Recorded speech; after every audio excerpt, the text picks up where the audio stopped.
আসসালামু আলাইকুম।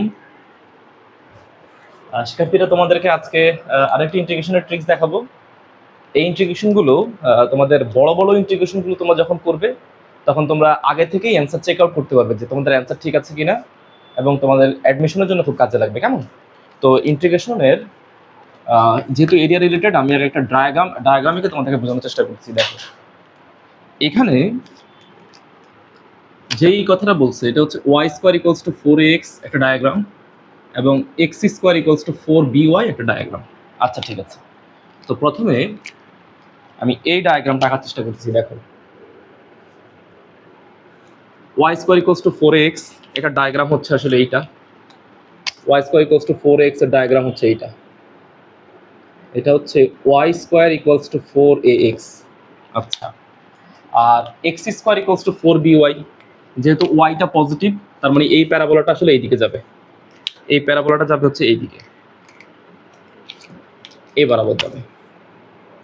এইটাকে এই বরাবর দিয়ে এই দিক দিয়ে উঠাই দিতে হবে। তার মানে আমার অ্যাকচুয়ালি এতটুকু ক্ষেত্রফল লাগবে, এই অংশটুকু, এই অংশটুকু ক্ষেত্রফল দরকার, এতটুকু ক্ষেত্রফল বের করতে হবে। আর এই ইন্টিগ্রেশনটা হচ্ছে কোনটা? X square equals to 4by। কেমন? X square equals to 4by। আচ্ছা, তো তুমি এই এতটুকু অংশের ক্ষেত্রফল বের করবা। তো আমি এটার জন্য একটা ট্রিক শিখাই দিচ্ছি। যখনই তোমার ইন্টিগ্রেশনগুলো y square equals to 4x এবং x square equals to 4by এই ফরম্যাটে থাকবে, তখন সেই ইন্টিগ্রেশনগুলোর অ্যান্সার হবে 16/3 ইন্টু ab। আমি আবার বলতেছি, ইন্টিগ্রেশনগুলোর ফলাফল হবে 16/3 ইন্টু ab। তো আসো প্রথমটা সলভ করি।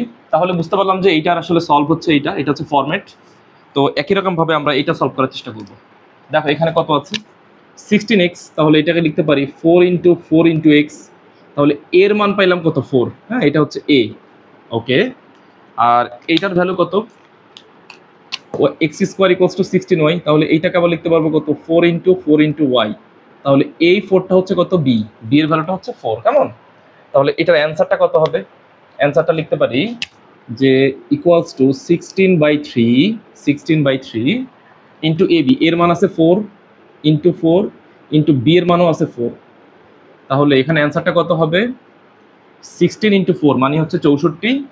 64কে যদি 4 দিয়ে গুণ করি তাহলে ফলাফল হয় 128 ইন্টু 2 মানে এটা হচ্ছে 256। 256 ডিভাইড বাই 3। এটা হচ্ছে এটার অ্যান্সার, 2 নম্বর অঙ্কের অ্যান্সার। হ্যাঁ, 2 নম্বরটা। আচ্ছা, এবার পরেরটা সলভ করতেছি। দেখো, তাহলে পরেরটা যদি সলভ করি, চিন্তা করো এইটা কেমন আছে। এই যে এইটা, এই সমীকরণটাকে কিন্তু এইরকম করে বানিয়ে নিতে হবে, কারণ ফোকাস হচ্ছে এ।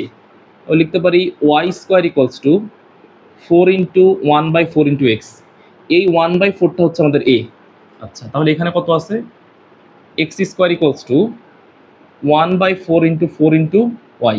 আচ্ছা, এটাকে এইভাবে সাজিয়ে লিখি 4 ইন্টু 1/4 ইন্টু ওয়াই। তাহলে এইটা হয়ে গেছে আমাদের বি। তাহলে আমাদের 2 নম্বর অঙ্কের সলিউশনটা কেমন হবে? 2 নম্বর অঙ্কের সলভটা হবে আসলে এমন, এখানে মুছে দিচ্ছি। 2 নম্বর অঙ্কের সলভটা হবে